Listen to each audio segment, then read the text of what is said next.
Terima kasih Ananda Lydia.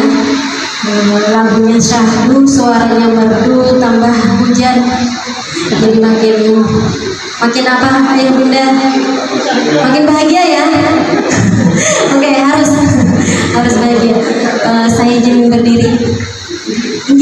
Kita masuk ke sesi berikutnya, yaitu sesi tanya jawab. Untuk sesi yang pertama, dua yang dari ayah dulu ya, dari para ayah.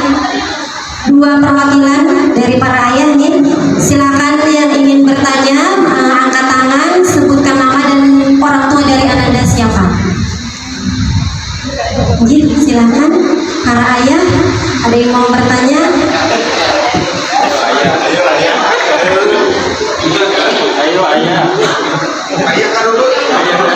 Ayah dulu, kalau belum siap baru nanti kita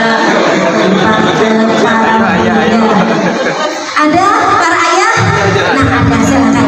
Assalamualaikum wabarakatuh. Nama saya Danu. Anak saya ada 4, karena tadi disebut 3 dan 3, saya 4. Kebetulan kami kedua orang tua merupakan perantau dan kakek neneknya jauh di sana, di Sumatera dan di Jawa. Jadi pengasuhan sepenuhnya oleh kami dan kami pun bekerja.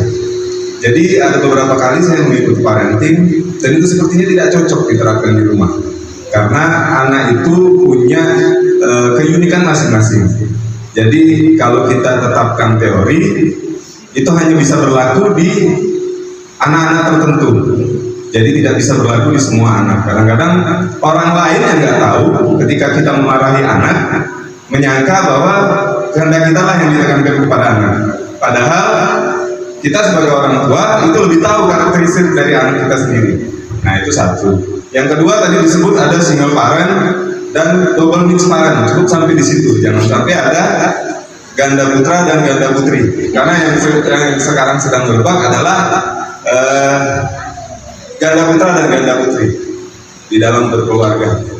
Nah, ini mudah-mudahan anak-anak kita pengetahuan cukup sampai dengan single parent, double parent, mix tapi ya. Karena memang LGBT ini sepertinya menular. Mudah-mudahan ini yang harus disoroti dari pihak sekolahan, mencari tahu kebiasaan-kebiasaan di luar dari anak-anak kita. Karena sepertinya kasus LGBT ini seperti sesuatu yang didoktrinkan. Kalau kita lihat sesuatu yang didoktrinkan melalui media televisi maupun media handphone. Karena saya salah satu mungkin yang agak keras terhadap penggunaan gadget di rumah. Karena itu saya anggap jika itu tidak bermanfaat buat apa? Jika itu tidak bermanfaat buat apa? Karena dia hanya berkomunikasi dengan sepetan benda yang ketika benda itu dia pencet dia nurut. Namun dia tidak pernah bersosialisasi dengan yang orang yang ketika dia ajak ke sini belum tentu mau, dengan harus membujuk dan lain sebagainya. Mungkin hal-hal seperti ini, seperti tadi pada penampilan seni, penampilan yang lainnya, di situ dia bisa bersosialisasi. Nah, yang ingin saya tanyakan,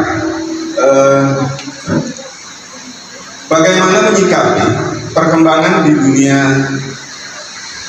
dunia saat ini dengan informasi yang begitu cepat? Apakah kita larut di dalamnya atau kita berusaha untuk melawan arus? Atau kita sebagai orang tua memberikan saringan-saringan terhadap penggunaan gadget terutama? Karena kadang-kadang diselipkan di dalam game yang mereka mainkan secara tidak sadar atau tidak, itu pornografi dari avatarnya atau karakteristiknya atau cosplaynya di dalam situ. Secara tidak langsung kita kadang-kadang kita merasa malu bahwa anak kita nggak pegang gadget, bukan karena orang tuanya tidak mampu membelikan, tapi karena orang tuanya mungkin lebih aware terhadap penggunaan gadget. Tolong kepada Bapak Ibu sekalian coba dicek di HP-nya, lihat ya, jagoan-jagoan yang dia pilih. Kadang-kadang bentuknya laki-laki tapi gayanya seperti wanita dengan menggunakan riasan-riasan seperti wanita. Hal ini memang mungkin tidak kita sadari secara langsung, namun pelan-pelan merasuk ke dalam jiwa anak. Kadang-kadang saya suka kegayaan Pak, karena anak saya 3 laki-laki 1 perempuan. Bunga salah cewek itu. Itu salah satu cara saya mengetahui ketertarikannya kepada lawan jenis. Bukan maksud melajari lah, tapi pengen tahu aja. Nah, dari hal-hal ini mungkin gadget ini kita batasi penggunaannya untuk hal yang lebih bermanfaat. seperti men-share. Karena yang saya tahu kemarin saya lihat di Instagram bahwa TikTok di Cina itu tidak menunjukkan bahwa merusak. Di sana itu ditunjukkan prestasi olahraga, prestasi di bidang ilmu pengetahuan. Karena algoritma di sana menyaring semua itu. Menyaring semua itu, yang negatif tidak ditunjukkan. Nah di sini ngeprank orang tua, ngeprank kawan, joget-joget. Nah ini nggak karu-karuan. TikTok itu keluar di TikTok. Tapi di Cina sendiri, negara asalnya, tempat pembuat TikTok itu TikTok dibatasi. Jadi hanya menunjukkan prestasi.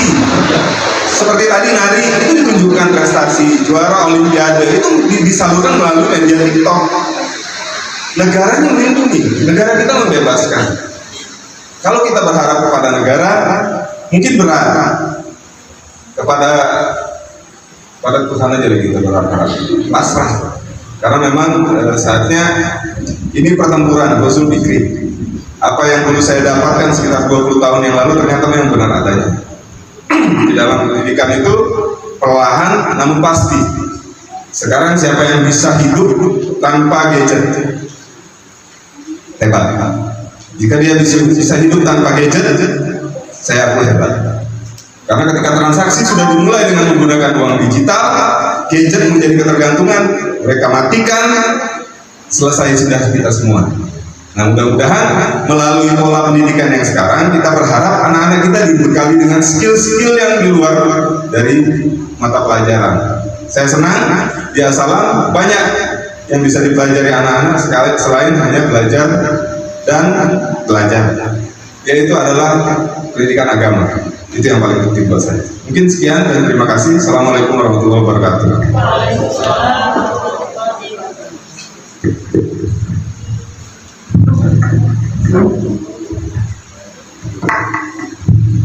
Oke, terima kasih Pak Dalu ya, orang tua dari Ananda Mata. Satu lagi sebelum ditanggapi dari ayah lagi. Kalau belum ada dari Bunda silakan. Sambil Ustaz dibantu ya, Ustaz, siapa yang lebih duluan yang angkat tangan Ustaz silakan. Bismillahirrahmanirrahim. Assalamualaikum warahmatullahi wabarakatuh. Ini mohon izin, saya orang tua dari Fatih kelas 9 dan Ridho kelas 7. Izin dulu, saya ibu dari 4 orang anak sama dengan bapak ayah nonton 3 putra 1 cewek. Saya profesi sebagai guru. Di sini tadi sedikit saya kalau melihat tadi dari pemaparan ibu, sebagian itu yang boleh dikatakan stres itu kenapa sih kok dominannya ke ibu atau bunda gitu. Nah jadi yang pertama langsung aja saya mau nanya, apakah ada beda definisi dari emosi dan stres gitu. Kemudian sebenarnya kalau dalam untuk karena apa jadi ibu yang lebih banyak stres mungkin ya, yang pasti di dalam keluarga itu antara ayah dan bunda itu harus ada kata saling, ya kan, harus ada saling. Karena laki-laki dan perempuan itu secara emosi dan logika itu pasti sangat berbeda. Boleh dikatakan kalau ibu-ibu atau perempuan itu emosinya 9, logikanya 1. Tapi kebaliknya kalau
presiden stres, kemudian yang kedua berapa lama sih boleh stres? Oke, silakan yang punya. Terima kasih untuk ayah dan bunda yang sudah sharing tentang materi kita hari ini. Tadi untuk tadi dari tanggapan Pak Danu bagus sekali Pak ya, betul Pak yang Pian sampaikan tadi Pak. Jadi kalau masalah mungkin ulun mau komentari masalah LGBT dulu ya Pak. Wah zaman sekarang ngeri Pak, ngeri banget karena dulu waktu ulun masih magang di puskesmas di Jogja itu kasus terutama si laki-laki yang tidak sama ayah ya. Jadi laki-laki yang homoseksual itu banyak sekali. Jadi karena mereka punya komunitas terutama yang sudah terjangkit HIV. Jadi ketika mereka terjangkit HIV biasanya mereka masuk ke komunitas itu punya kerjasama sama puskesmas gitu karena berobat mereka harus rutin itu, kondisi psikologis mereka juga harus terjaga gitu. Kebanyakan mahasiswa, jadi mahasiswa usia 20 sampai 25 yang lagi kuliah di Jogja yang dulu di rumah baik-baik aja gitu. Dari keluarga-keluarga yang kalau kita lihat sekilas baik-baik aja gitu. Bapaknya ada, ibunya ada, terus bapak ibunya punya pekerjaan bagus, anaknya pergi kuliah gitu ya. Dan terus nggak tahu mungkin mulai punya pacar sama jenis gitu. Ngeri sekali gitu karena kalau secara teori biasanya homoseksual ini terjadi karena ada trauma gitu. Misalnya dia anak yang lahir tidak punya ayah gitu, atau dia ibunya nggak ada gitu, jadi tidak ada sosok orang tua, atau orang tuanya abusive gitu ya, jadi melakukan kekerasan sama anak, jadi ada perasaan trauma gitu sama salah satu orang tua, misalnya anak laki-laki trauma sama bapaknya gitu ya, atau bapaknya pergi meninggalkan dia, terus dia merasa nggak punya kasih sayang dari ayah karena dia laki-laki nih gitu. Terus ketika dikasih kasih sayang dari laki-laki lain dia merasa oh ini kok kayak oh gini ya rasanya disayangi sama laki-laki gitu. Aku tuh nggak pernah seumur hidup gitu disayang sama ayah gitu. Dan beberapa memang ada yang dari trauma, tapi ada juga yang dilihat tadi kayak udah bilang kalau kita lihat sekilas keluarganya baik-baik aja gitu, bapaknya ada, ibunya ada, masih bareng. Pas beranjak dewasa dia mulai memilih orientasi seksual, kita nggak nyangka aja kalau kita sekilas ya melihat, tapi kan kita nggak tahu ya apa yang terjadi di dalam rumah gitu, apa yang tidak bisa orang lain dengar dan lihat gitu di rumah itu, atau apa perasaan dia yang kita nggak pernah bisa ngerti gitu. Tapi ini memang terjadi. Selain trauma karena faktor pengasuhan gitu ya, atau korban abuse dari orang tua, ada juga yang penyebabnya karena jadi korban pelecehan seksual. Kemarin itu tahun berapa ya, 2020, di salah satu di Tanah Laut ini ada kasus sodomi, korbannya banyak banget itu. Jadi dari umur 10 tahun sampai umur 18 tahun korbannya, laki-laki semua, anak laki-laki semua. Itu dilakukan, sodominya dilakukan oleh tetangga. Kejadian ini terjadinya juga di wilayah perumahan rumah situ gitu. Jadi kejadiannya berlangsung 3-4 tahun. Yang ulun tanyakan itu kok ada sih, kok bisa sih orang tua dari segini banyak anak di dekat rumahnya terjadi sodomi yang korbannya anak, kok bapak ibunya nggak tahu gitu. Maksudnya selama 3-4 tahun gitu. Jadi itu semua cowok, dan biasanya korban sexual abuse itu dia berpotensi jadi pelaku gitu, berpotensi jadi pelaku bukan karena dia pengen jadi jahat gitu, tapi dia merasa aku tuh sudah kotor, aku tuh sudah harus berharga, ada orang yang mau sama aku, jadi daripada aku karena perasaan dia sama dirinya buruk, dia akhirnya udahlah aku tuh diperlakukan apa aja mau gitu, aku dimanfaatkan orang lagi mau gitu, karena dia udah nggak punya pertahanan diri gitu. Jadi memang lo hati-hati sekali sebenarnya kalau dia punya anak sekarang tuh usia berapa aja gitu, bahkan dari yang masih 3 tahun, 4 tahun itu juga ada yang jadi korban abuse. Bahkan kadang-kadang sama orang yang nggak terpikirkan. Orang tuanya di rumah baik-baik aja, nenek kakeknya baik, tetangganya gitu, di sekolahnya, di tempat apa, atau bahkan kadang-kadang ya yang memang paling sering abuse itu sama orang dekat ya, terutama ketika keluarga udah kayak Pak Dana bilang mix, itu mix dengan kondisi sosial ekonomi yang mungkin kompleks gitu ya. Keluarganya mix, ada ayah tiri, ada ibu tiri gitu biasanya. Kita kan nggak tahu yang kadang memang nggak kelihatan gitu, pelaku abuse itu nggak kelihatan yang kayak orang baik aja gitu, kayak orang yang kayaknya nggak akan menyakiti anak-anak gitu, tapi memang terjadi. Jadi perlu hati-hati sekali. Dan kayak Pak Dana bilang tadi, menjangkit nggak ya LGBT, jadi kelihatan seperti itu Pak gitu, walaupun untuk secara teori masih simpang siur ya apakah itu menjangkit apa tidak gitu ya, secara apa ya penelitian gitu. Tapi memang kadang-kadang jadi terlihat seperti itu gitu, entah apa yang salah gitu ya, apa dia merasa kurang kasih sayang di rumah walaupun misalnya kelihatan baik-baik aja dari mata kita gitu ya, apa dia merasa seperti itu, atau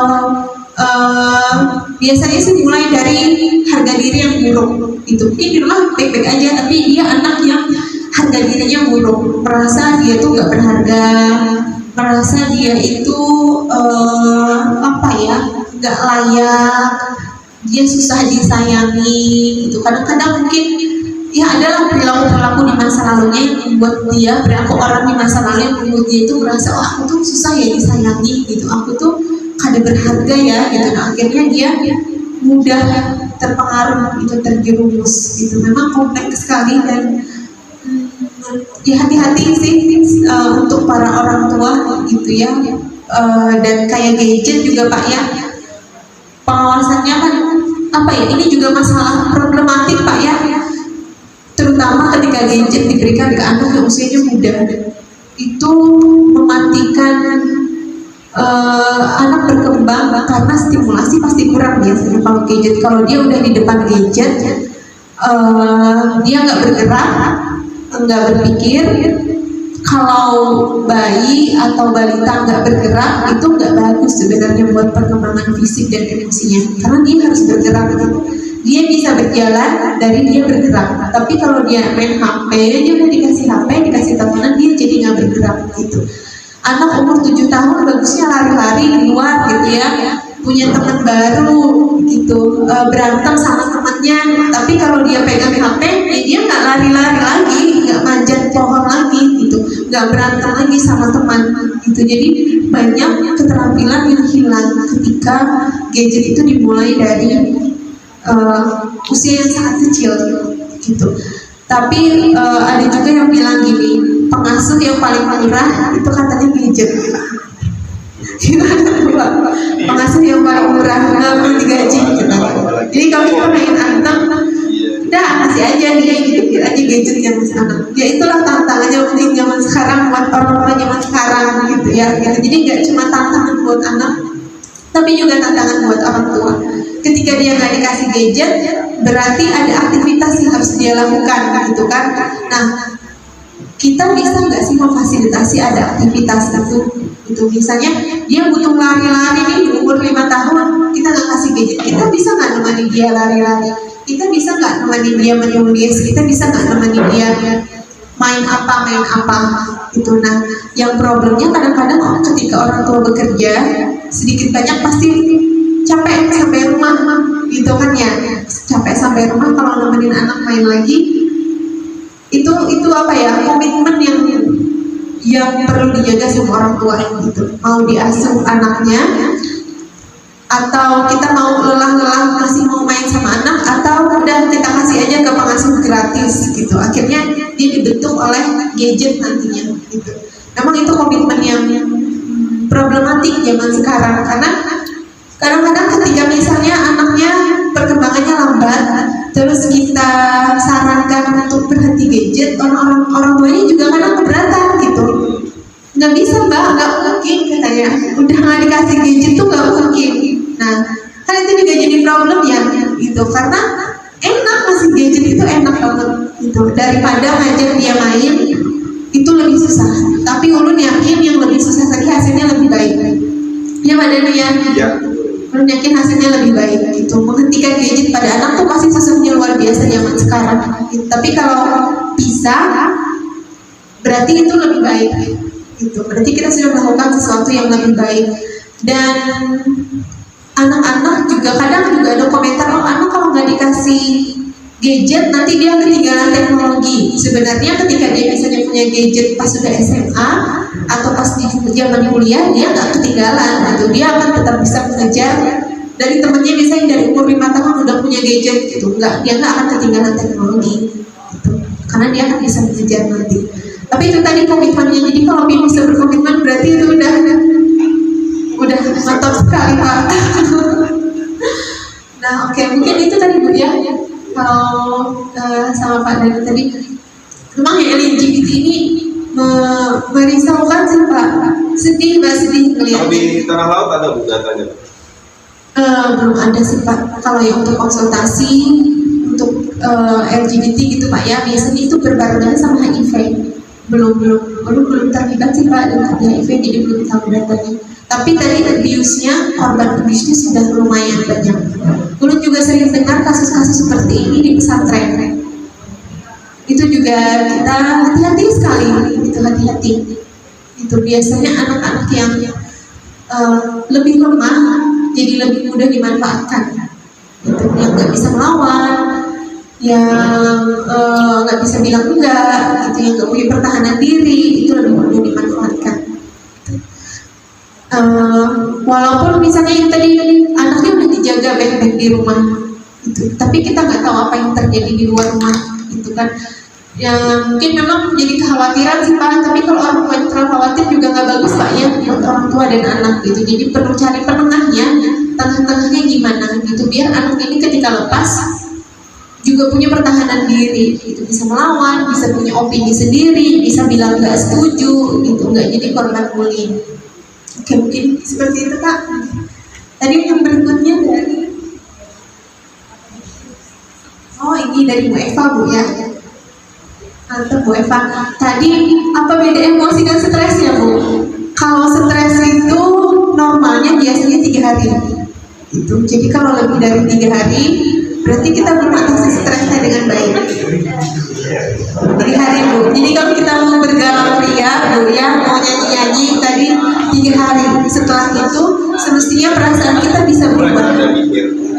Kalau emosi apa bedanya sama stres? Stres itu kondisi psikologis yang berada di bawah tekanan. Kalau emosi itu jenis-jenis perasaan. Jadi emosi itu memang kita sering kaitkan dengan kemarahan, tapi sebenarnya beda. Marah itu cuma satu dari banyak emosi. Senang juga emosi, cinta juga emosi, bahagia emosi, tenang emosi, marah emosi, takut emosi, cemas, jijik emosi. Jadi emosi itu banyak gitu. Dan emosi itu sebenarnya baik gitu. Kadang-kadang kita diajarkan nggak boleh marah, nggak boleh takut. Padahal semua emosi itu baik gitu. Kalau kita nggak punya marah, akhirnya kita diinjak-injak orang.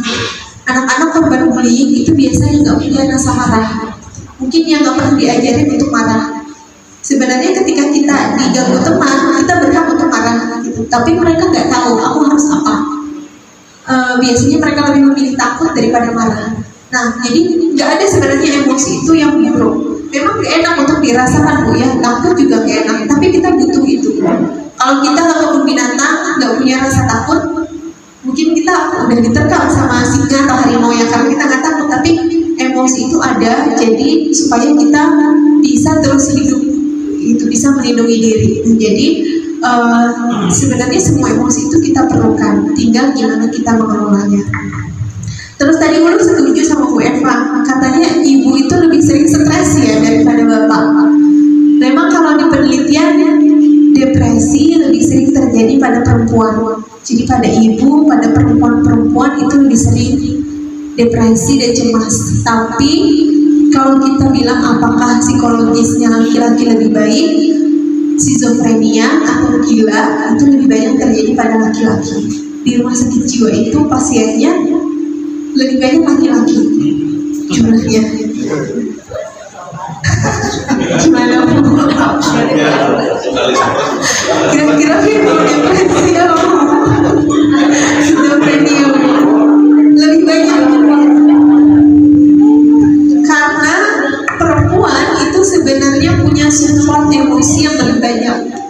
Misalnya ibu kalau stres pergi ke tempat saudara curhat panjang lebar gitu ya. Kalau bapak-bapak jarang stres curhat ke saudaranya, jarang banget, itu dipendam sendiri. Nah, buat orang-orang yang berpotensi mengalami gangguan jiwa gitu ya, udah berpotensi itu secara genetik mungkin. Jadi orang yang punya depresi, kalau ulun pernah depresi, kalau punya anak kemungkinan dia juga mengalami depresi lebih tinggi. Kalau ada orang misalnya pernah gila gitu ya, dia punya anak, kemungkinan anaknya juga akan gila juga lebih tinggi. Jadi secara genetik gangguan psikologis itu sama kayak gangguan fisik. Kalau bapak kita punya diabetes, anak juga punya potensi. Itu juga kalau bapak ibu depresi, anak punya potensi lebih banyak jadinya. Tapi kadang-kadang nggak diketahui karena nggak pernah diperiksa. Itu kalau ulun tanya kadang pasien ulun, orang tuanya, kakeknya atau nenek atau paman ada nggak sih yang pernah mengalami ini? Nggak tahu gitu, karena nggak pernah ada datanya. Tapi sebenarnya itu penting, apalagi skizofrenia atau gila itu faktor genetiknya tinggi sekali.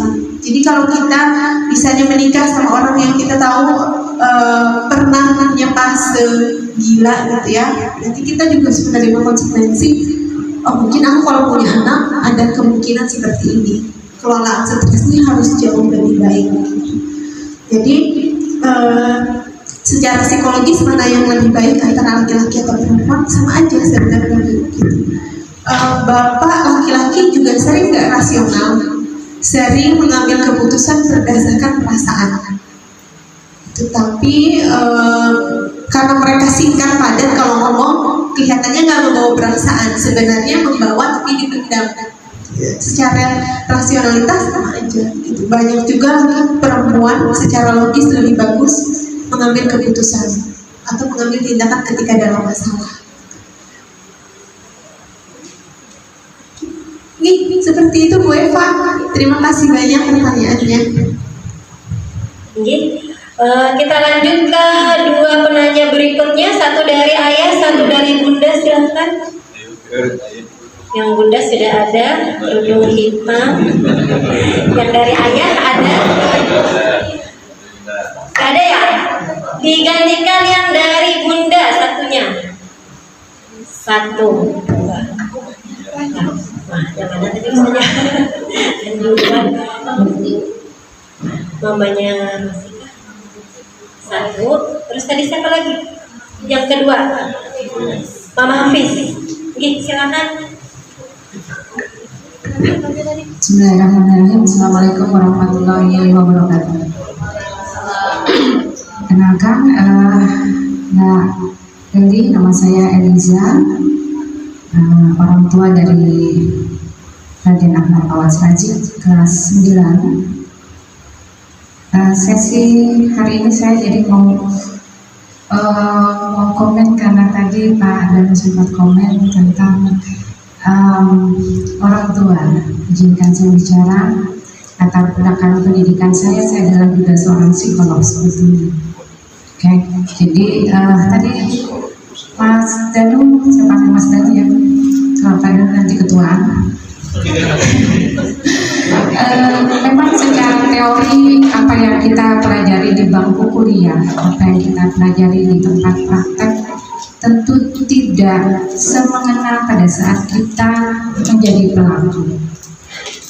Apa yang terjadi di bangku kuliah kita pelajari dari studi eksperimen maupun dari pengalaman-pengalaman yang pernah diajarkan oleh dosen kita tentu berbeda maknanya pada saat kita mengalami sendiri.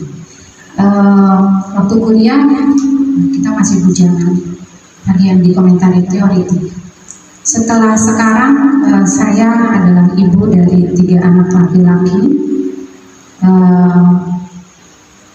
Salah satu anak bungsu saya itu difabel, jadi dia ketunaannya 3. Untuk yang bungsu itu tunawicara dan autis.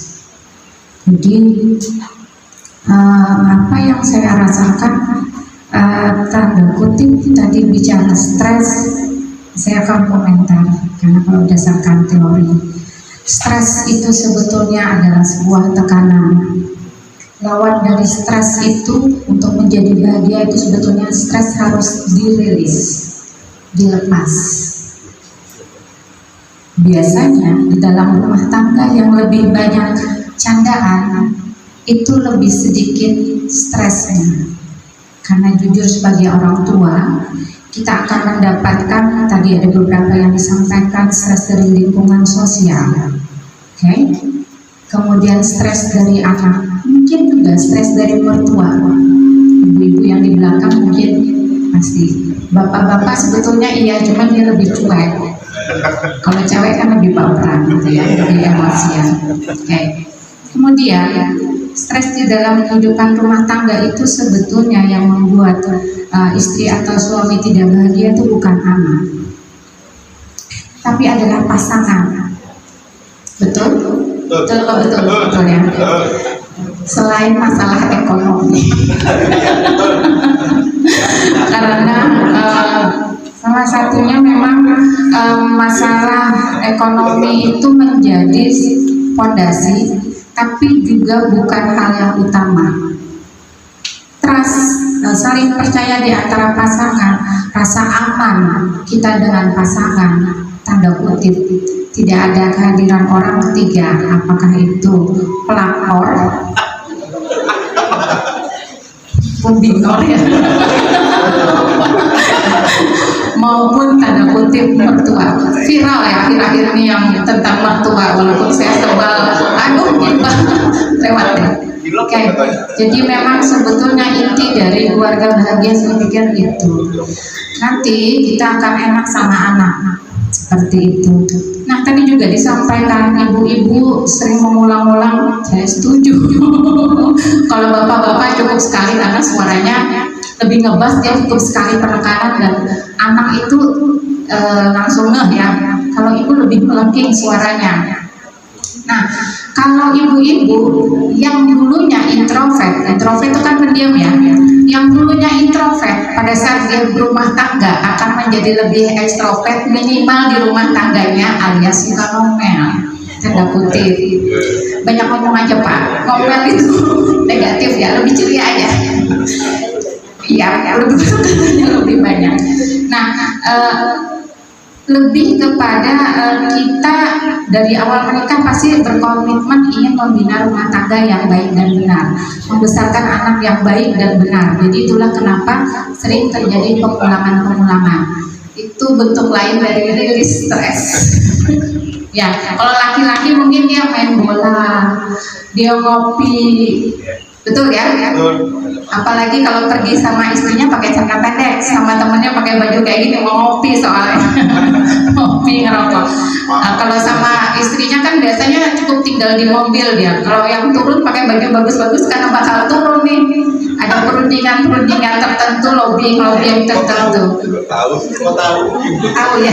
Tadi saya bilang makanya antara teoretik dengan teoretik plus pengalaman beda lah. Apalagi tadi Mas Danu bilang orang tuanya jauh. Ya mau tidak mau. Gimana caranya? Memang tidak ada yang namanya sekolah menjadi orang tua. Teori menjadi orang tua ada, tapi sekolah dengan pengalaman menjadi orang tua, magang menjadi orang tua itu tidak ada. Jadi sama-sama kita menjalani suka dan dukanya. Kemudian saya juga ingin komen tadi betul, cara melepas stres itu sebetulnya salah satunya adalah tadi me time. Karena pada saat kita bujangan lebih banyak kita punya waktu sendiri, tapi pada saat kita berumah tangga dari kehamilan, mengurus bayi, kemudian kalau saya sering ngobrol sama anak saya, di rumah ini ada 4 anak yang mama urus, 3 anak sendiri, 1 anak mertua. Betul kan? Karena laki-laki cenderung minta diurus istri. Nah, gitu kan. Tapi istri itu jarang minta diurus suami soalnya lebih mandiri. Jadi memang perempuan akan menjadi lebih tangguh saat di rumah tangga. Tapi saya setuju sekali lagi, bagaimana seseorang itu dibesarkan itu sangat mempengaruhi. Bagaimana orang tuanya pada saat kecil membesarkan seorang ibu itu untuk menjadi lebih tangguh, dia akan lebih tangguh untuk di rumah tangganya. Ditambah lagi dengan pengetahuan agama yang sangat-sangat membantu kita. Nah, itu komentar saya. Jadi lebih kepada mengelola stres itu sebetulnya mudah kalau kita mau saling trust dengan pasangan, kemudian juga lebih banyak bercanda di rumah. Saya sering gitu. Benarnya saya marah sama suami, tapi akhirnya saya ujung-ujungnya bercanda ya. Jadi anak saya nanya, Mama ini sebetulnya marah atau ini bercanda? Aslinya sih dalam hati mangkel. Tapi ya nggak bisa seperti itu. Untuk bisa seperti itu kita perlu perjalanan waktu berumah tangga lebih dari 5 tahun tentunya, karena mengelola emosi sangat tidak mudah. Kemudian ada titipan pertanyaan, bacakan saja. Titipan pertanyaan, apa bedanya stres sama kebanyakan pikiran? Nah, karena gini, stres yang dimaksud di sini tentu berbeda dengan stres yang dimaksud dengan masyarakat awam. Stres kalau orang awam itu pasti akan bicara masalah kegilaan. Betul. Schizophrenia tadi disebutkan. Itu schizophrenia dan yang paling parah, karena schizophrenia itu sama dengan membangun tanah pasir ya. Beda kalau masih dengan depresi, dia masih kecemasan, masih satu step behind, jadi tidak perlu obat yang kontinu, masih bisa dilakukan terapi. Tapi silahkan dijawab ya deh. Lanjutnya disampaikan oleh teman saya ini, karena saya merasa masih bisa mengontrol emosi, jarang marah-marah, tidak lupa juga. Tapi saya kasih dulu, teman saya bilang jarang marah-marah. Sebetulnya kalau dia ngomong nadanya agak tone-nya agak tinggi gitu loh, bisa diterjemahkan bagi kita marah-marah, bagi dia. Mungkin itu dulu komennya. Terima kasih. Kurang lebihnya wabillahi taufiq wal hidayah. Wassalamualaikum warahmatullahi wabarakatuh.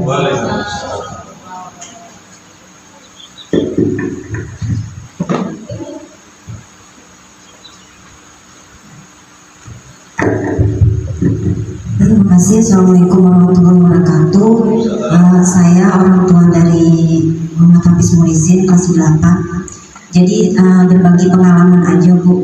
Kami sebagai orang tua juga banyak kekurangan.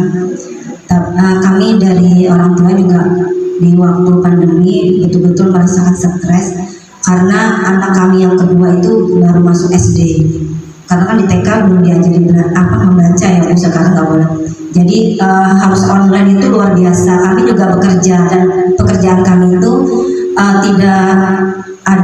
tidak ada batas waktu jam, misalnya dari jam 7 sampai jam 4. Kami bisa kalau memang kegiatan kami bisa dari pagi bisa sampai malam. Nah, bagaimana menyiasati supaya anak kami ini bisa tetap mengikuti online, dan alhamdulillah sampai saat ini karena komitmen kami orang tua, anak saya tidak punya HP. Kalaupun dia ingin main game itu pakai HP saya atau HP bapaknya. Dan pengaruh gadget ini luar biasa. Saya merasakan anak saya nomor 2 itu suka menggambar. Dia nggak bisa lihat ada kertas kosong. Jadi buku 1 lembar itu bisa sehari itu habis. Pensil warna, nanti kalau bukunya habis kami nggak tahu, bisa kertas HPS atau buku kakaknya bisa digambar, nanti kakaknya protes kenapa ini digambar. Setelah dia sekolah ketemu temannya mungkin ngomong-ngomong masalah game, nah dia di rumah coba pakai HP bapaknya. Setelah dia mulai main game itu, dia sudah mulai jarang menggambar. Dia kalau bapaknya pergi kerja, dia pasti tanya, bapak ini berangkat kerja pulang jam berapa? Itu sebenarnya dia tanya jam berapa itu dia ingin main di HP bapaknya. Jadi sekarang tuh jauh berubahnya, itu masih pakai HP bapaknya. Jadi kalau bapaknya pulang kerja sore malam, dia tanya, bapak ini ke masjid enggak? Kalau ke masjid dia senang, artinya bapaknya nanti HP-nya bisa dipakai.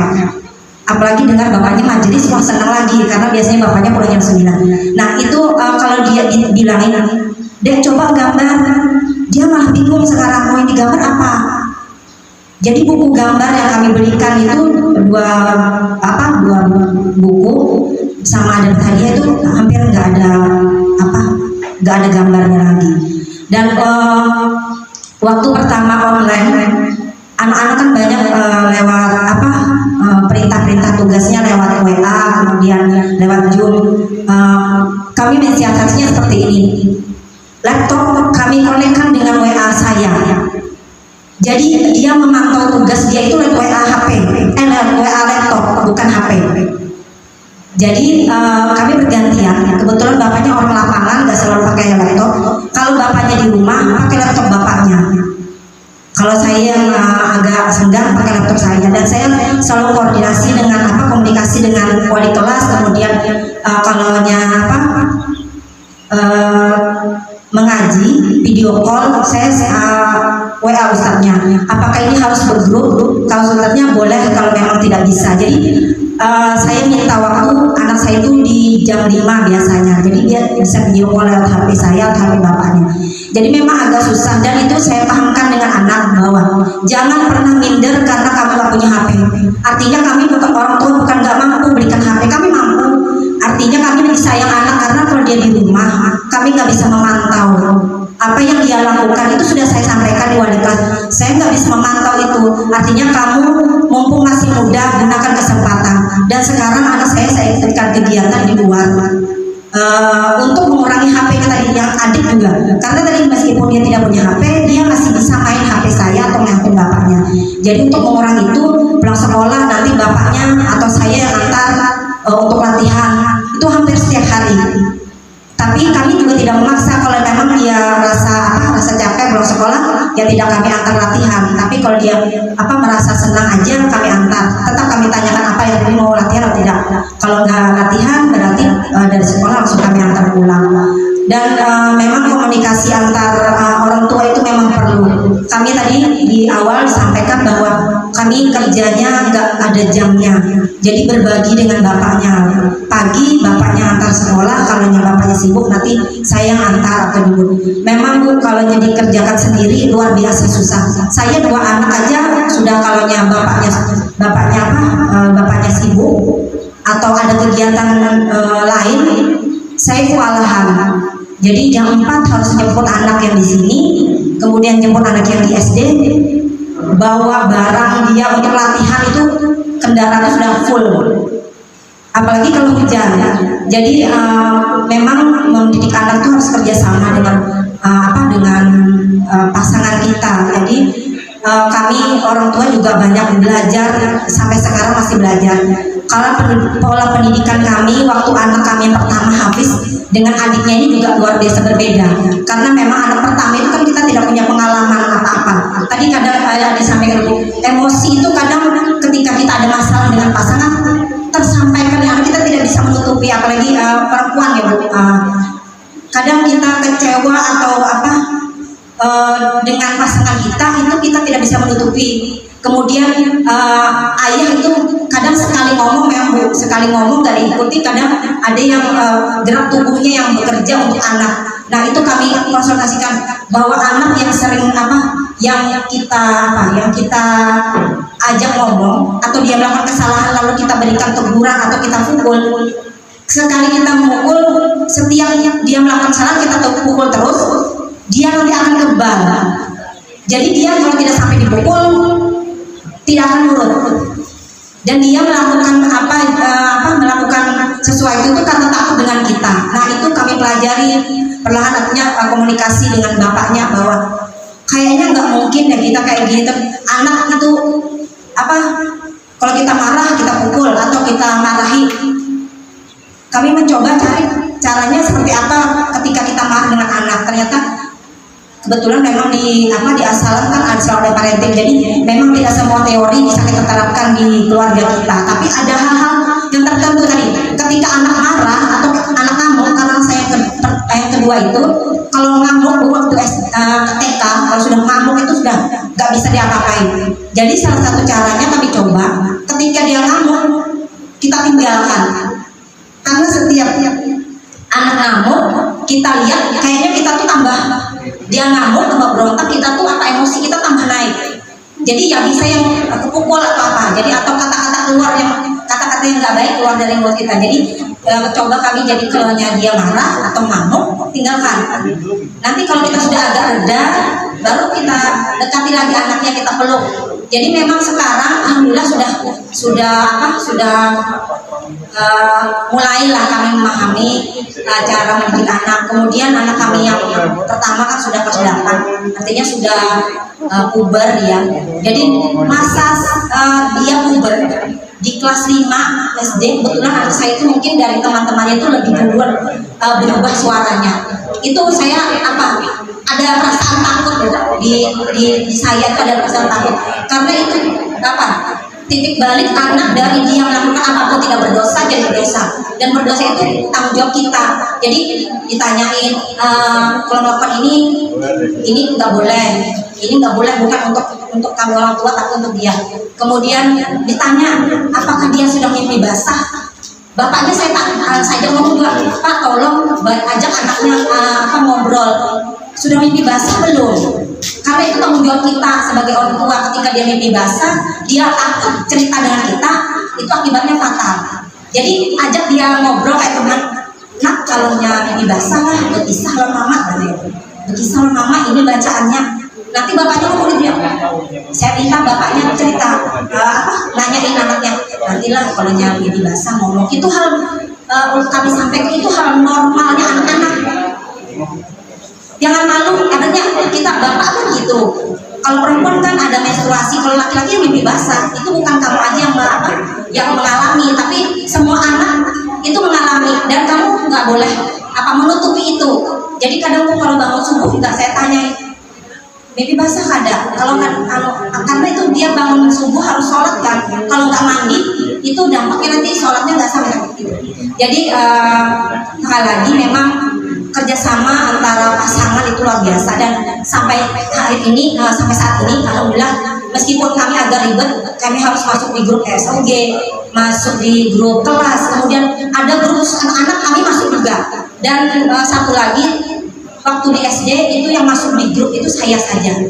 Tapi sekarang di SMP bapaknya saya masukkan di grup supaya tahu. Jadi permasalahan anak, apa tugas anak, apa yang dilakukan itu bukan hanya dari saya. Biasanya kan saya cerita ke bapaknya, ini tugas anak, ini dia kegiatan hari ini, nanti ada ekskul ini. Tapi kalau bapaknya sudah masuk di grup, jadi sama kami tahu. Kadang kan kalau saya aja yang masuk di grup itu biasanya saya ngasih tahu lagi ke bapaknya ini. Jadi memang ada kadang informasi itu yang kita ini terbatas minatan atau kemampuan itu yang tidak tersampaikan. Jadi nanti kita evaluasi, nanti apabila di Jajun juga kami dampingi. Jadi harus ya tadi kami orang tua banyak kekurangan lah, tapi paling enggak itu komitmen yang masih kami pegang bahwa sampai saat ini insya Allah kami tidak akan memberikan anak kami HP, dan anak-anak seumur anak kita itu dia ingin tahunya memang lebih banyak. Jadi memang harus dibawa ke arah yang lebih positif. Mungkin lu perlu dengar, anak perempuan harus dekat dengan ayahnya, anak laki-laki harus dekat dengan ibunya. Itu mungkin salah satu cara menghindari LGBT tadi. Dia mendapatkan cinta pertama, dia mendapatkan cinta pertamanya dari ayahnya. Anak laki-laki mendapatkan cinta pertamanya dari ibunya. Dia mendapatkan sosok orang yang bisa diajak bicara, mendengar masalahnya. Mungkin itu yang bisa saya sampaikan. Mungkin maaf untuk ustaz-ustaz yang sering saya tanyain ini tentang anak saya, karena memang saya lebih protektif. Jadi selalu ketika berangkat pulang sekolah saya jemput, atau di rumah saya ajak bicara. Dan kemudian ada yang itu tadi tanya, apakah anak perlu tahu tentang perasaan kita, tentang apa yang kita rasakan? Merasa perlu, cuma itu lebih ke hal-hal positif. Misalnya tentang masa lalu ibunya, misalnya. Nah, ikam lah ini lebih nyaman, maksudnya sekolah jadi harus jujur. Kalau mama dulu harus kayak ini, kalau bisa langsung dapat. Dan anak itu biasanya diberikan apa yang dia butuhkan, bukan yang diperlukan. Kalau sekarang anak-anak rata-rata kayaknya perlu HP, tapi bagi ulun menurut kayaknya belum perlu deh HP. Jadi masih bisa pakai HP mama, pakai bapak, atau pakai laptop. Jadi bukan karena mampu, tapi menjaga karena keinginan tahuannya tadi. Jadi mungkin itu aja. Makasih, maaf terlalu panjang kalau ada yang salah, bukan bukan kami lebih baik, tapi berbagi aja, dan kami juga berusaha untuk menjadi lebih baik menjadi orang tua. Terima kasih. Assalamualaikum warahmatullahi wabarakatuh. Terima kasih tadi dari Bu Elisa menanggapi tentang teori yang disampaikan tadi Bu ya, tentang stres dengan ditambah satu pertanyaan.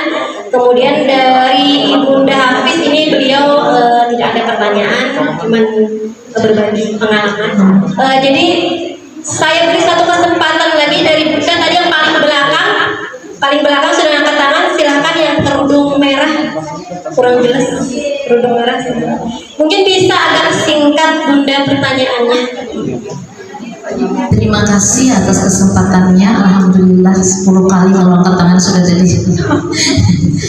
Tadi Ustazah moderator mengawali dengan pantun, ulun mewakili orang tua juga dengan pantun. SMP ITI Assalam adakannya di Pelihari. Kepala sekolahnya Ustazah Riyati. Alhamdulillah hari ini kami tidak stres lagi setelah mendapatkan materi dari Ibu Leli. Assalamualaikum warahmatullahi wabarakatuh. Ulun mama dari Muhammad Naufal Mubarak kelas 7. Alhamdulillah hari ini senang sekali bertemu dengan ibu psikolog. Kalau ulun harus ke rumah sakit Bu Yasin mungkin pakai daftar dan antri sebagainya. Hari ini alhamdulillah gratis dan bisa bertatap muka, luar biasa. Ibu yang menghormati, ulun hanya punya satu harapan.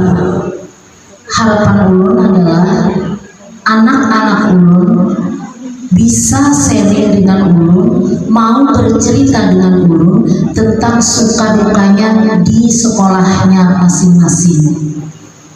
Alhamdulillah ulun punya 4 anak. Yang pertama laki-laki sudah skripsi, yang perempuan kelas 12 Madrasah Aliyah program keagamaan, yang ketiga yang di SMP ini, dan yang keempat kelas 5 SDIT Assalam. Jadi Bu, di Assalam ini kan dari jam 7.15 kita antar, kita ambil nanti setelah asar.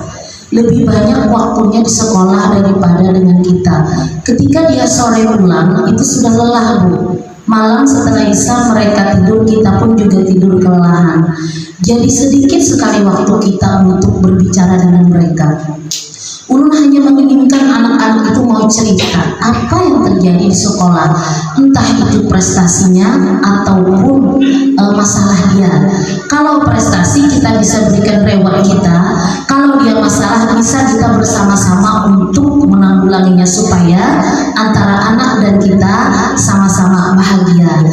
Nah sekarang pada kesempatan ini ulun minta kepada ibu, bagaimana sih kita melakukan pendekatan supaya anak kita itu mau cerita kepada kita apa yang dia alami, apa kesulitan mereka.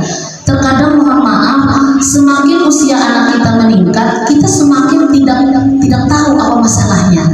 Jujur Bu, ulun waktu SD, anak ulunnya SD dulu yang si Naufal ini terkejut-kejut ketika mendapat panggilan dari guru karena anak kita melakukan sesuatu kesalahan. Sementara kita orang tua sangat tidak tahu.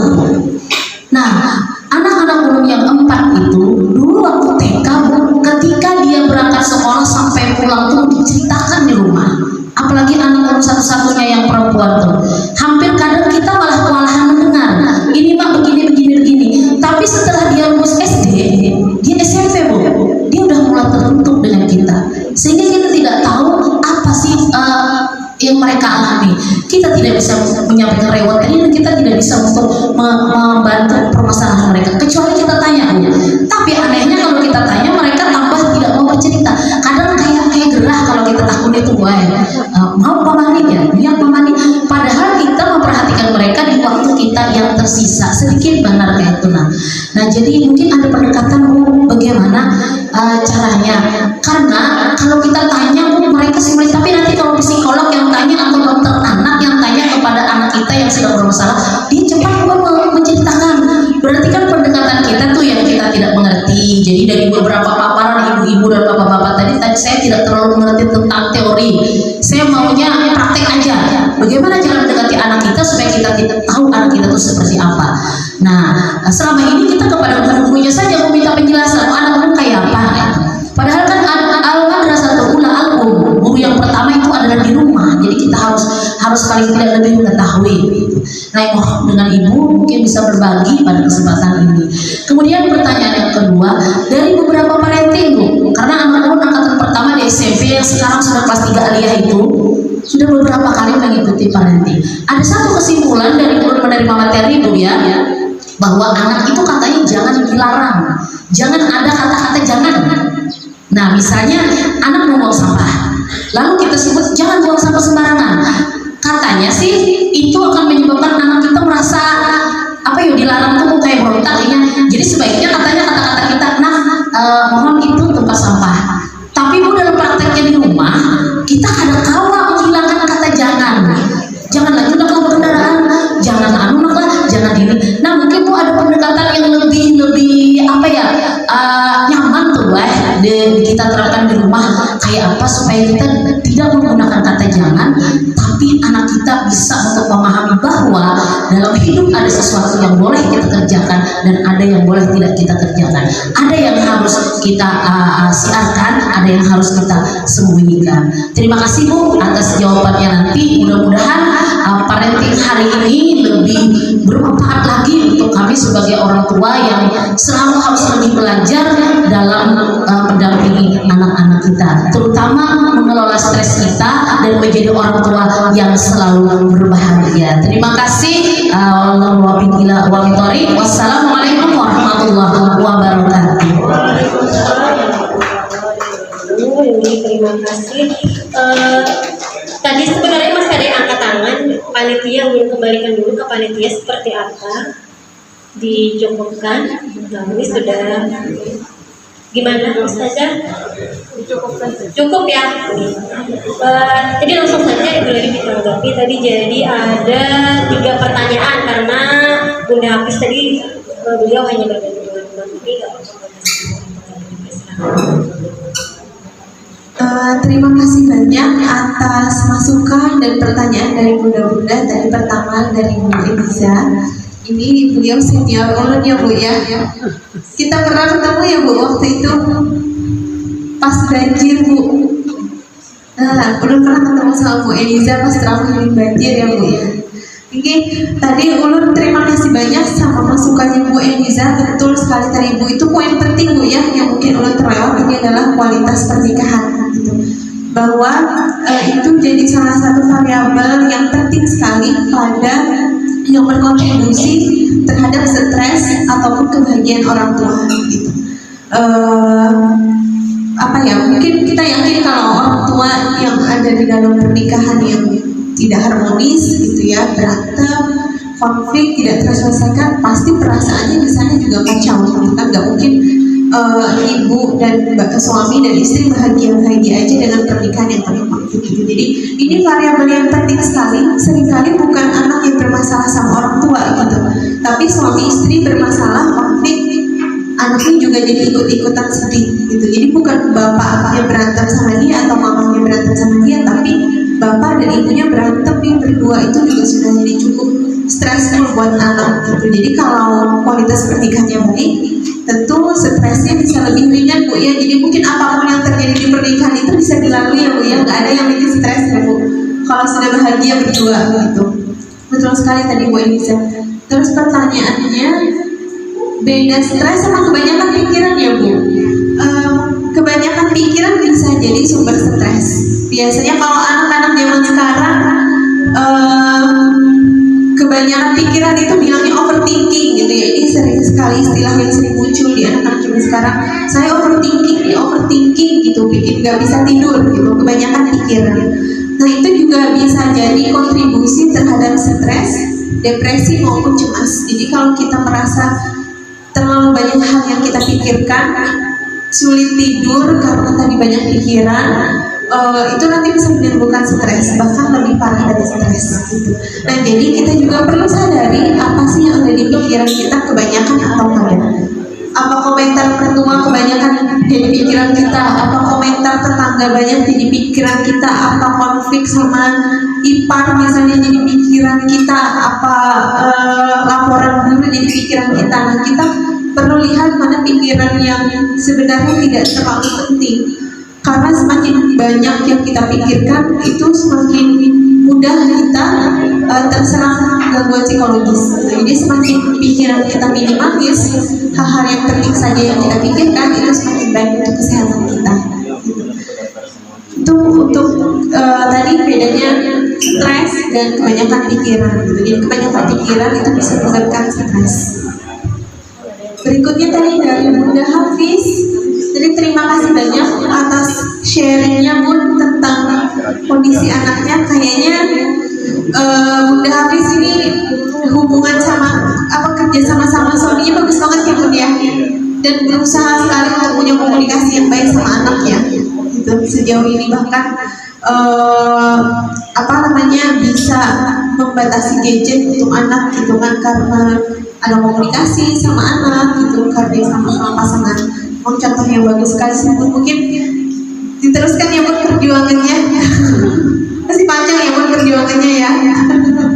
Masih panjang, tetap semangat Bun. Terus yang terakhir tadi dari Bunda Noval. Ya, tadi gimana caranya biar anak mau cerita gitu ya Bun ya. Oke. Memang anak ketika beranjak remaja, prioritasnya dia berubah gitu. Kalau anak kan masih anak-anak, apalagi di bawah usia 5 tahun.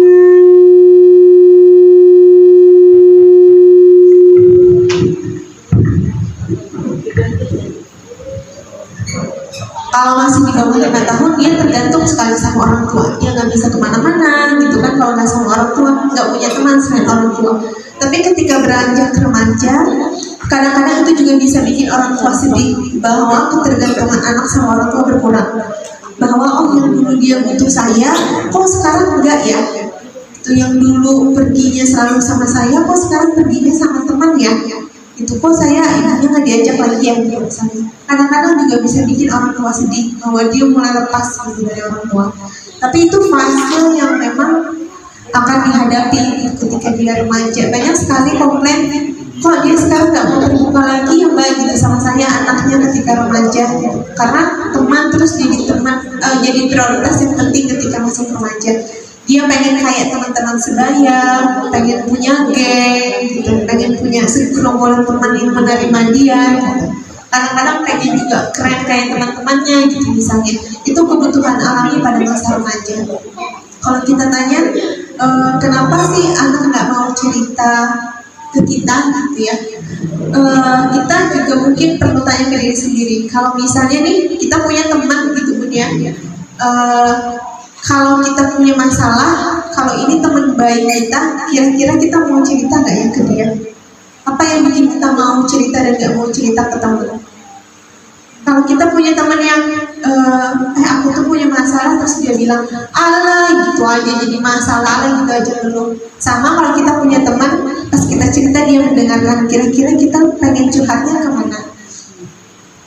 Ke teman yang mendengarkan ya, bukan yang alah gitu aja jadi masalah, udahlah gak usah sedih lagi gitu misalnya.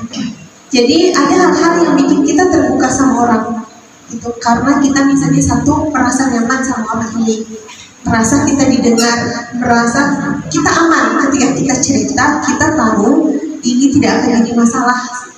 Karena kadang kita ada cerita sama orang jadi masalah, disebar-sebarin gitu misalnya, disampaikan ke orangnya, kita akhirnya nggak mau lagi cerita gitu. Jadi sama juga sama anak, apa sih yang bikin dia cerita ke kita? Satu, karena dia merasa aman. Oh aku kalau cerita nggak ada masalah lagi setelah ini, nggak ada masalah lain misalnya. Oh aku merasa disalahkan, oh aku merasa nggak didengarkan, atau ceritaku disampaikan misalnya ke orang lain.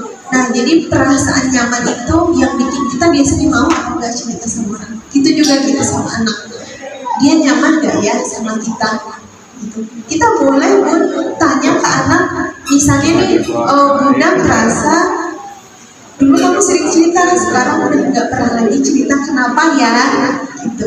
Udah penasaran sih, pengen tahu gitu, apa nggak nyaman ya cerita sama Bunda, kita boleh tanya itu dengan apa ya, komitmen tadi bahwa kita di tempat yang aman.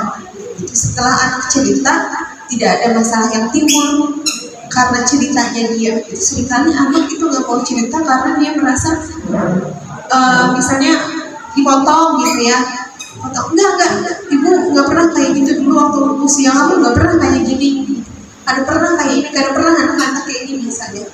Jadi ketika dia dipotong, tidak diterima ceritanya, ya dia nggak mau cerita lagi biasanya. Jadi kita harus jadi tempat yang aman. Memang nggak gampang Bu jadi tempat yang aman, karena kita sebagai orang paling dekat ya, yang paling sayang sama dia. Ulun yakin orang tua itu orang yang paling sayang sama anak, nggak ada duanya gitu. Kadang-kadang saking kita sayangnya, kita tuh merasa diri kita itu satu gitu. Satu itu dalam arti kalau kamu terluka, Bunda juga terluka. Kadang yang kita nggak sanggup hadapi itu adalah merasa bahwa oh anak kita sedih, kita nggak bisa hadapi fakta bahwa ini orang yang jadi bagian satu kita ini sedih gitu. Bukan kesedihannya yang buruk buat dia, tapi buat kita itu kita nggak bisa menerima perasaan kita karena apa yang dia rasakan.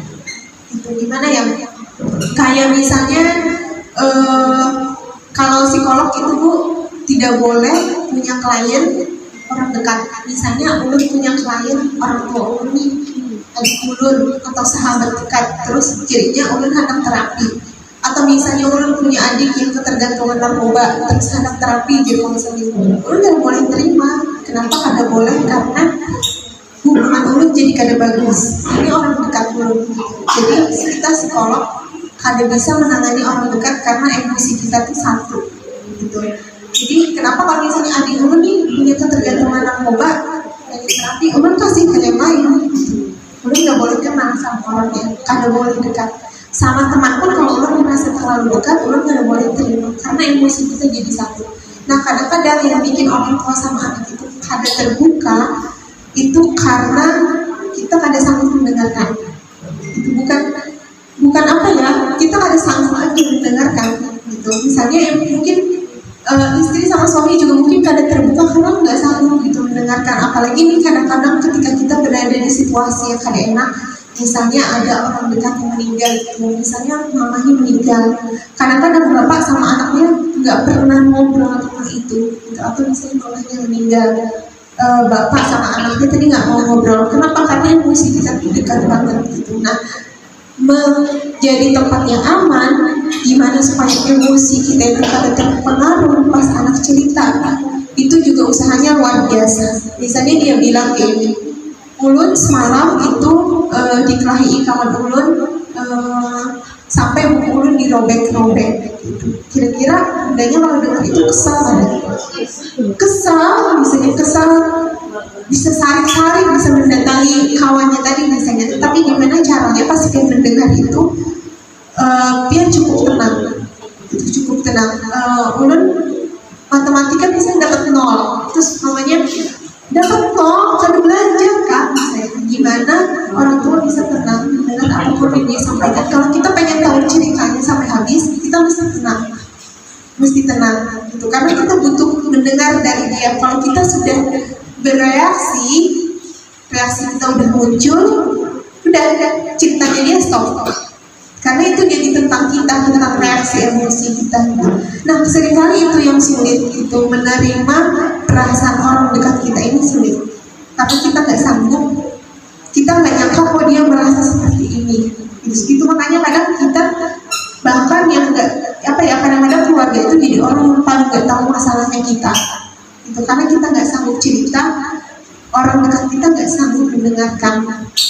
Jadi kita harus kontrol emosi. Kalau kita mau saling terbuka, ketika dia cerita, kita mesti di tempat yang aman. Atau misalnya biasanya pada anak-anaknya nggak mau cerita, dia butuh kita dulu yang membuka diri. Misalnya kita ceritakan tentang diri kita dulu. Nggak harus selalu yang bagus-bagus.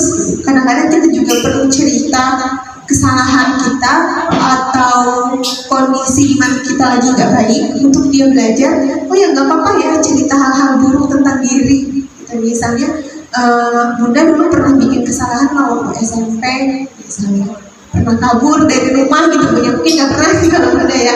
Tapi misalnya nih kita punya cerita seperti itu, nggak apa-apa. Gitu. Kita bisa mulai dari cerita diri kita dulu, perasaan kita, nanti dia baru terbuka. Atau kalau kita penasaran, kita boleh cerita tentang orang, cerita tentang anak teman gitu, misalnya tentang sepupunya dia, opini kita bukan kita menjelek-jelekan gitu, tapi kemarin misalnya sepupu kamu cerita gitu, tentang sekolahnya gini, nggak nyangka ya ternyata dia di sekolah punya masalah ya, gitu. Misalnya kamu punya nggak masalah di sekolah gitu. Jadi kita bisa mulai dari membuka diri kita dulu, dan kalaupun dia nggak mau, nggak perlu paksa. Kadang-kadang itu butuh waktu yang agak panjang, butuh aktivitas bersama dulu gitu, misalnya jalan-jalan, makan bareng yang beberapa kali baru dia mau terbuka. Ini seperti itu, Bun.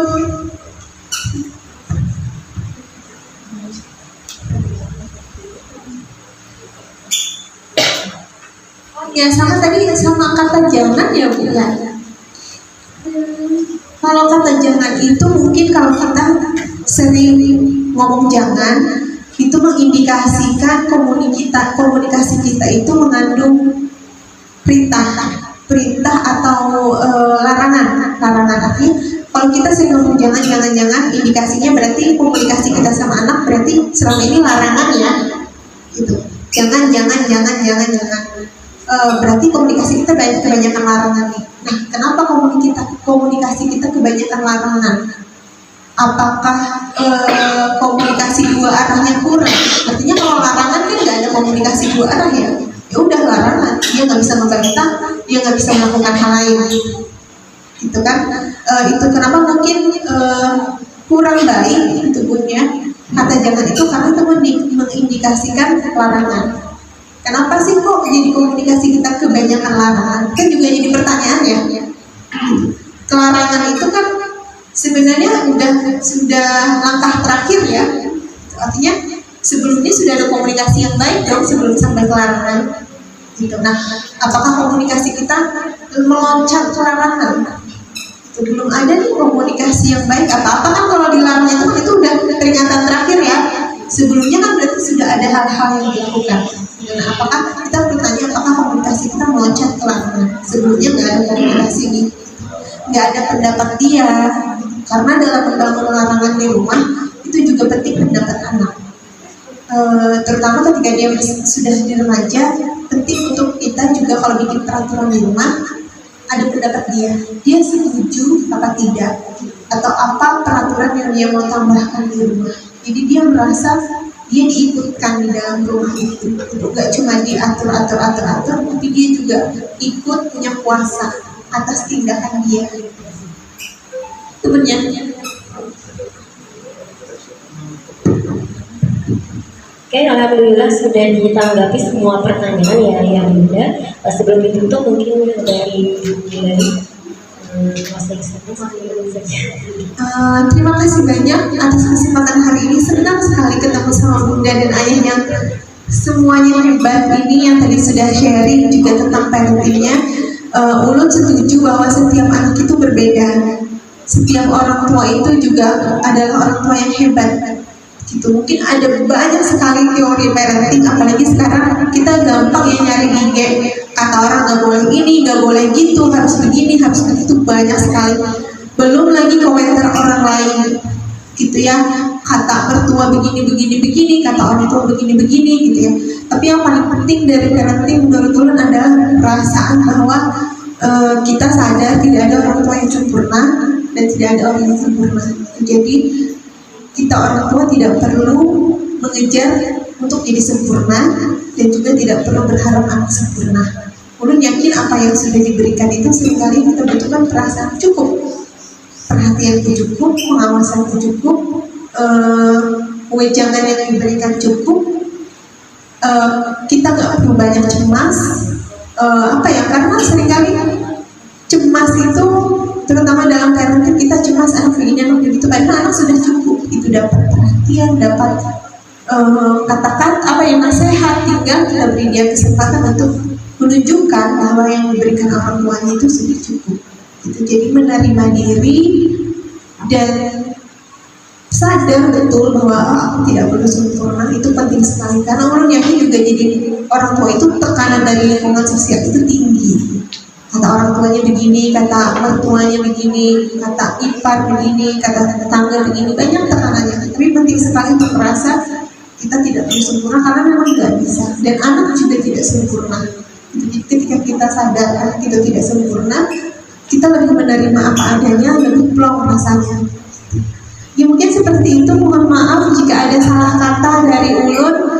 Ulun juga belajar banyak di hari ini dari pengalaman-pengalaman ayah dan bunda dalam mengasuh anak. Assalamualaikum warahmatullahi wabarakatuh. Waalaikumsalam warahmatullahi wabarakatuh. Alhamdulillah sudah selesai acara parenting kita ya. Sebelum saya serahkan ke MC, tidak banyak yang bisa saya simpulkan sebagai moderator. Singkat saja, stres orang tua berdampak pada anak, sangat berdampak pada anak. Salah satu dampaknya tadi kita secara emosi tidak bisa hadir untuk anak. Dan tadi tentunya kita sepakat ayah bunda bahwa anak-anak kita membutuhkan orang tua yang bahagia. Terima kasih Ibu Leli, narasumber kita yang luar biasa hari ini. Terima kasih ayah bunda yang sudah berpartisipasi di acara parenting hari ini. Jika ada salah kata selama saya memandu acara parenting sebagai moderator, mohon maaf yang sebesar-besarnya. Assalamualaikum